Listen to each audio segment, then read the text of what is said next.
Team India का New Zealand दौरा कल खत्म हो जाएगा और भारतीय टीम की कोशिश इसे ऐतिहासिक जीत के साथ खत्म करने की होगी, क्योंकि अगर कल रोहित की सेना जीत गई तो ये न्यूजीलैंड में T20 सीरीज जीतने वाली पहली भारतीय टीम बन जाएगी।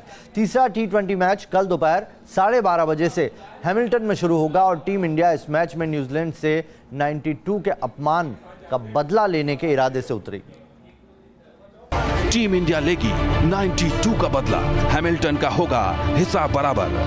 हैप्पी एंडिंग की हो चुकी है तैयारी, न्यूजीलैंड पर आखिरी वार होगा जोरदार। टीम इंडिया हैमिल्टन में न्यूजीलैंड दौरे का आखिरी मैच खेलेगी जो दोपहर 12:30 बजे से शुरू होगा। इस वक्त 3 मैचों की T20 सीरीज 1-1 से बराबरी पर है और अगर भारतीय टीम ये मैच जीत जाएगी तो ये न्यूजीलैंड में टीम इंडिया की पहली T20 सीरीज जीत होगी। वेलिंगटन में खेले गए पहले T20 मैच में टीम इंडिया को 80 रन से हार का सामना करना पड़ा था, लेकिन ऑकलैंड में हुए दूसरे T20 मैच को 7 विकेट से जीतकर टीम इंडिया ने सीरीज में बराबरी हासिल कर ली। तो चलिए इसी पर बात करने के लिए हमारे साथ हमारे क्रिकेट एक्सपर्ट मनिंदर जी जुड़े हुए हैं। मनी सर, एक लंबा दौरा चल रहा है, विदेश दौरा अगर एक कहें टीम इंडिया का, ऑस्ट्रेलिया, उसके बाद न्यूजीलैंड और अब वतन वापसी, कल के मैच के बाद वतन वापसी। तो यही उम्मीद होगी टीम इंडिया की कि जीत के साथ ही वतन वापसी हो। बिल्कुल, देखिए पॉजिटिव नोट पर वापस आना चाहेंगे और अगर आप इस इंडियन टीम को देखें, इनको जब ये हारते हैं और इतनी बुरी तरह से हारते हैं तो इनको चोट लगती है और इनके अगले मैच में बॉडी लैंग्वेज पूरी तरह से बदल जाती है, जो कि हमने दूसरे T20 मैच में देखा था।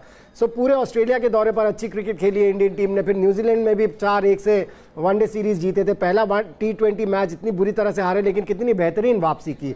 सो इनको पता है कि उस प्रेशर को किस तरह से हैंडल करना है और एक जीत का नशा होता है, एक जीत की लय होती है, जो कि चाहे टीम में चेंजेस भी हो जाए उसके बावजूद भी वो चीज़ रहती है, मेंटालिटी वही है कि हमें जीतना ही है किसी भी हाल में। सो ये एक चीज़ है जो बहुत अच्छी है इंडियन टीम में, ये एटीट्यूड बहुत अच्छा देखने को मिल रहा है और मुझे पूरी उम्मीद है कि जीत के नोट पर ही वापस आना चाहेंगे। लेकिन इतना आसान नहीं होगा मनीष सर ये, क्योंकि हैमिल्टन जहां पर ये मैच होना है वहां पर भारत ने सबसे बड़ी हार देखी है, 92 रन पर हार देखी हमने, 92 पर ऑल आउट होना, तो वो कहीं ना कहीं उसका प्रेशर तो रहेगा, या उतनी बड़ी हार देके वहां का बदला पूरा करना होगा। देखें, जब आप इस तरह से हारते हैं और फिर अगले मैच में जिस तरह की वापसी की है इंडियन टीम ने, उससे अंदाजा लग जाता है कि ये टीम जब प्रेशर ज्यादा आता है तो फिर इनका फोकस, इनका कंसंट्रेशन लेवल बढ़ जाता है, जो कि हमने दूसरे T20 मैच में देखा था। इसीलिए पहले चाहे यहां पर 92 रन पर आउट हो गई इंडियन टीम, लेकिन मुझे पूरी उम्मीद है कि इस मैच में देखिएगा आप, एक अलग बॉडी लैंग्वेज होगी, परफॉर्मेंस इंडियन टीम की अलग होगी और हिसाब बराबर करने की कोशिश ज़रूर होगी। और जैसे पहले हम बात कर रहे थे कि आखिरी मैच है इस लंबे दौरे का, अगर आप ऑस्ट्रेलिया से देखें काफ़ी टाइम से इंडियन टीम वहाँ पर है, नवंबर से वहाँ पर है, हालांकि प्लेयर्स कुछ बदलते रहे हैं लेकिन उसके बावजूद जो की प्लेयर्स हैं वो वहीं पर रहे हैं। सो अच्छे नोट पर, पॉजिटिव नोट पर वापस आना चाहेंगे हिंदुस्तान। वैसे हैमिल्टन के मैदान पर जब पिछली बार भारत न्यूजीलैंड का T20 मैच हुआ था तो उसमें टीम इंडिया 92 रन पर ही बना पाई थी और फिर से ऐसा नहीं हो, इसके लिए कप्तान रोहित शर्मा को दमदार पारी खेलनी होगी।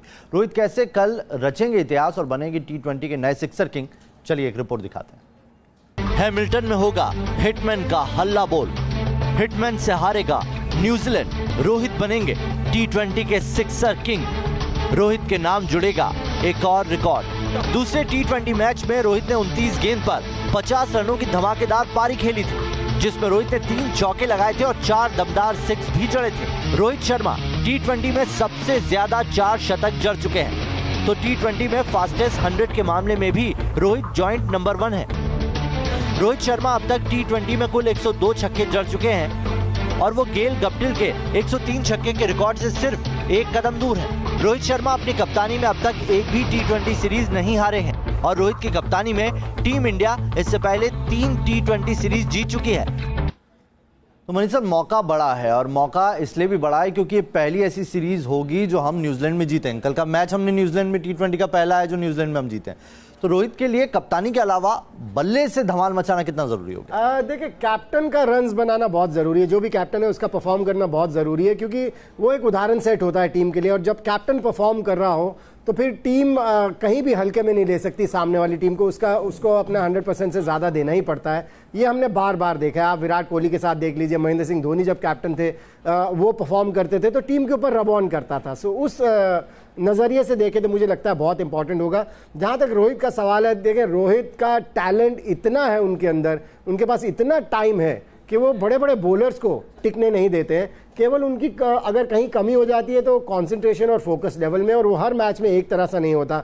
लेकिन सबसे अच्छी बात यह है कि जब वो फोकस उनका वापस आता है, जब उनका कंसंट्रेशन लेवल हाई होता है, तो फिर मुसीबत हो जाती है बॉलर्स के लिए। बतौर कप्तान उनके लिए कितनी बड़ी ये कल की सीरीज का जो आखिरी मैच है वो होने वाला है। और एक शिखर धवन पे आपसे मैं चाहूंगा, शिखर स्टार्टिंग अच्छी कर रहे हैं लेकिन वो बड़े स्कोर में तब्दील नहीं हो पा रही है। शिखर के साथ ये प्रॉब्लम हमने कई बार देखी है। उनके करियर में कई बार ऐसा दौर आया है कि उन्होंने अच्छे 25, 30, 40 रन बनाए लेकिन उसे बड़े स्कोर में तब्दील नहीं कर पाए। सो ये उनकी परेशानी रही है जिसके ऊपर उनको वर्क करने की ज़रूरत है। क्योंकि अगर आप 2019 का वर्ल्ड कप देख रहे हैं, मेरे हिसाब से शिखर धवन, रोहित शर्मा और विराट कोहली बहुत इंपॉर्टेंट प्लेयर्स होने वाले हैं इंडिया के लिए। और अगर ये पहले तीन एक बड़ी पार्टनरशिप कर देते हैं तो फिर इंडिया को जीतना आसान हो जाएगा मैचेस। जहाँ तक रोहित का सवाल है, कैप्टनसी का सवाल है, उनको मुझे लगता है काफ़ी एक्सपीरियंस है, उसमें कोई परेशानी उनको होनी नहीं चाहिए। और T20 क्रिकेट में उन्होंने 3 खिताब दिलाए हैं मुंबई इंडियंस को। मुझे लगता है कि उनका दिमाग विराट कोहली से तेज़ चलता है, उनकी सोच तेज़ चलती है विराट कोहली से T20 क्रिकेट में। चलिए